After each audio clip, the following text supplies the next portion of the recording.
Hey guys, Devin from Magewright Gaming here. So in this video I want to go over a setup I find pretty powerful that leverages most of your checks to use intelligence. It has its pros and cons like anything else. You're basically a caster that has an insane skill setup and will outdo the rogue in his job with traps. You're a couple levels behind casters and spell levels, but we keep up in caster levels because of magic knack at least. So we're going to go over some pros and cons of the build. So pros, you run off intelligence for most things you do. There's a few more options I'll mention, but I've yet to try them. I think they're worth considering, but like everything else, they come with their own price. You will have an absurd amount of skills and skill bonuses. They will hit very high numbers for most of them, and even the ones that aren't super crazy will still hit pretty solid levels.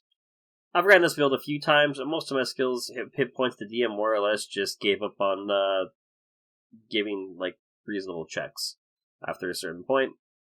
It became pretty rare the DCs or NPCs enemies could really deal with my bonuses at that point. Inspiration pool is our next one. You get 1d6 added to all of your skills, and also potentially saving throws and attacks. Mostly the big one is the skills and the saving throws. 1d6 doesn't sound super crazy, but honestly it can be between a success and a fail. So it's definitely a very big deal. Trap finding. You'll be better at finding traps than the rogue easily for most of the game. Your perception is off intelligence, your highest stat, same with disable device. The rogue might eventually outscale you at disabling traps because of the whole half level added to trap finding for them. Rogues typically can't fit good wisdom in though, so their perception is usually pretty mediocre. We use our intelligence, and that's our main stat the entire game, so our perception usually is quite high. Casting. This is kind of a pro and con thing. We're behind other full casters, but we crush pretty much any skill. As I said, we're basically a rogue that gets 9th level spells at the end of the game. If you need a skill monkey and don't want to play rogue, this is your jam. So for cons, you get slower access to spells, which leads to a pretty rough early game. The other issue is we are stacking intelligence. So this is both a pro and a con. It's a con because if you ever get something that will lower your intelligence, you are in a very bad situation. Those are the only real cons that I know to this build, but if people find out more, please let me know. So let's get into some of the breakdown stuff. So my recommendation at the start is you take your first level of your caster class unless you need to deal with traps right away. But you're going to be pretty useless like that, and you're really only able to do traps and skill checks. Then after that, you take 2 levels of Investigator with the Empiricist archetype.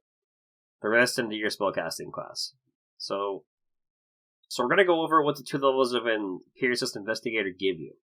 So one of the big things is, it gives you intelligence to disable device, perception, sense motive, use magic device. This is now an intelligence for all of these skills, which lines up quite nicely with our in-stacking. The next thing it gives is inspiration. Now while inspiration seems like a pretty minor thing, it really only gives you 1d6 to your rolls. This is a freebie for quite a few of our skills, one of them being all of our knowledge skills, and linguistics, and spellcraft checks. We just get a free 1d6 out of them. Now, this 1d6 can also be used with resources inspiration points. If it's used with a saving throw or an attack, it costs double, so it'll cost 2 points. 1d6 to your saving throw is a game changer. It's literally the difference between life and death in a lot of cases. I think it's very strong.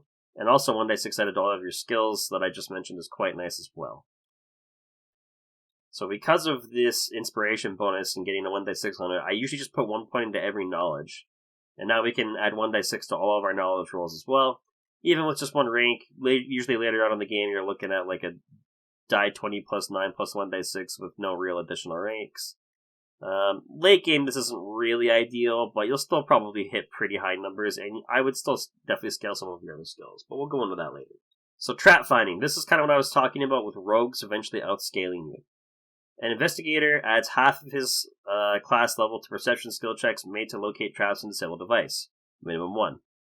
So we can disable magical traps is basically the big deal. However, this means that rogues eventually get a plus 10 to this, and we really only get a 1 plus our intelligence, so they will probably outscale us, but it's not super huge. In early game, we are way better. So next are traits. So the first trait is Student of Philosophy. It's a social trait.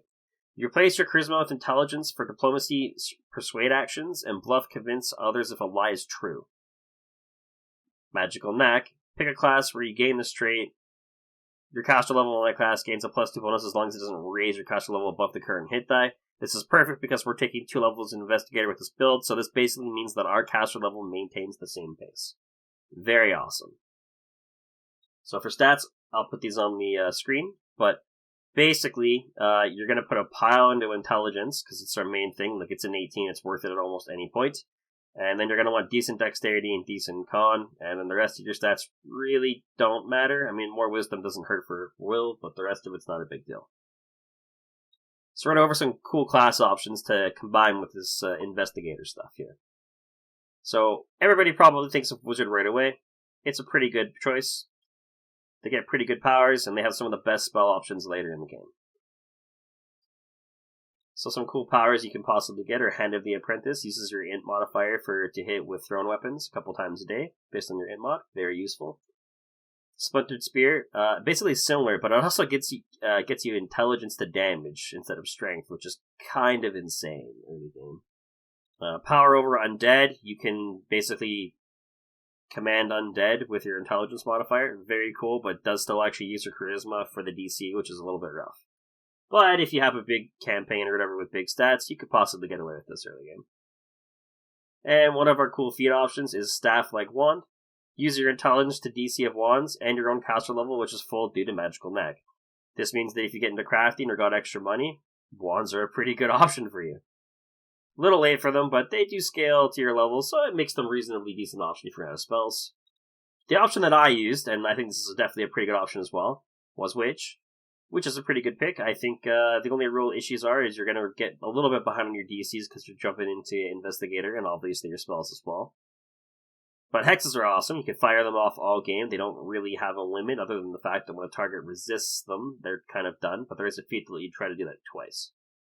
This class is pretty cool, and if you do it, you're going to want to go the route of Debuffer and Insta-Killer Crowd Control with this class. Some neat options and powers for the Witch if you're going to go down this route. White Hair uses your intelligence damage with their hair attack intelligence for CMB with their hair. It's definitely a bit of a weird build, but you could do it. Prehensile Hair is a hair limb that uses its intelligence for its strength, basically, for the limb.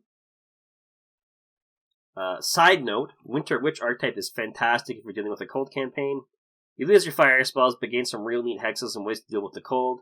And later on, you get access to the Winter Witch Prestige class, which, yes, does lose a spellcasting level, but can be fixed with 2 feats.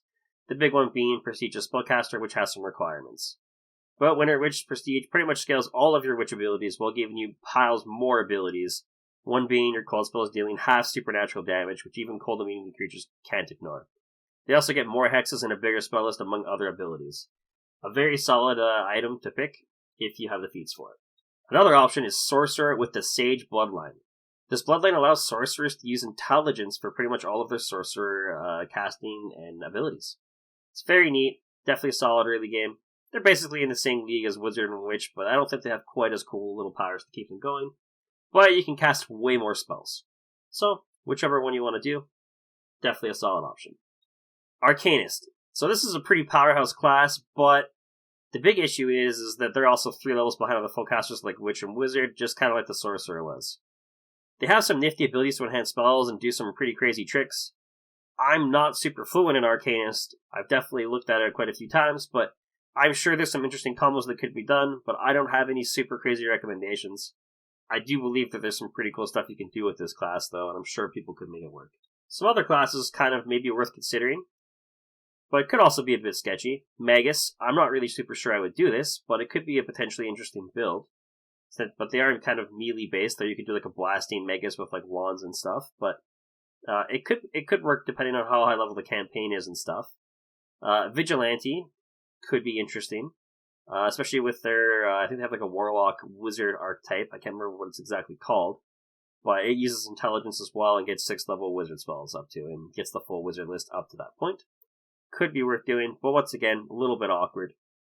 Eldritch Scoundrel, which is a rogue archetype that basically gets wizard spells and trades on armor and like half of their sneak attack damage.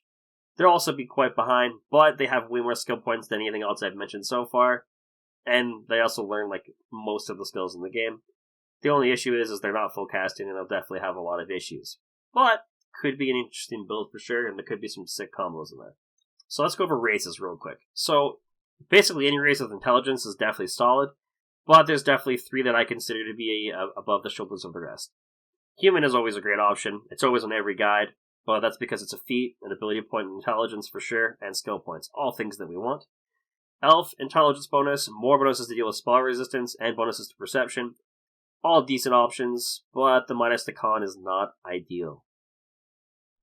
And then we have Centaurian, the race that I did a video on earlier. It has a bonus to intelligence and wisdom. These are nice enough, but the true reason that this thing makes the list is because of its alternate racial trait, Mystic Past Life, that lets you take spells off other class lists of the same school. 1+ your casting stat mod for your class, so this means that an arcane caster can go and pull spells off of another class equal to the 1+ intelligence modifier, so probably 5 for your starting intelligence if you took the 20. That's pretty huge, so that means that there's 6 spells off of other arcane spell classes. This can definitely make your build way different and way more versatile and awesome.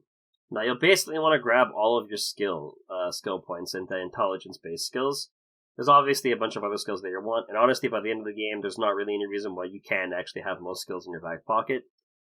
Make sure you put 1 point into every knowledge skill, and then just focus on whichever one seems most relevant. Usually things like Knowledge, Arcana, or Planes, or Religion are really good picks, and depending on your campaign, there might be better ones. You'll have to kind of make a judgment call on that, but ultimately, you should be crushing your skill checks really hard with this build. Now, that's basically everything I kind of have for this quick guide on the intelligence stacking character. Please, throw me a comment of what you think, or any suggestions, any issues you might see with the build. If you have any other cool builds, please feel free to mention. We'll be doing another one probably in the next while. Hopefully it won't take as long, but I'll do my best. Thanks for watching the video there, guys. Please, throw me a subscription or whatever if you guys liked it or whatever. I'll be releasing more, as I said. And I think that's pretty much it. I hope you guys have a great day and enjoy the build.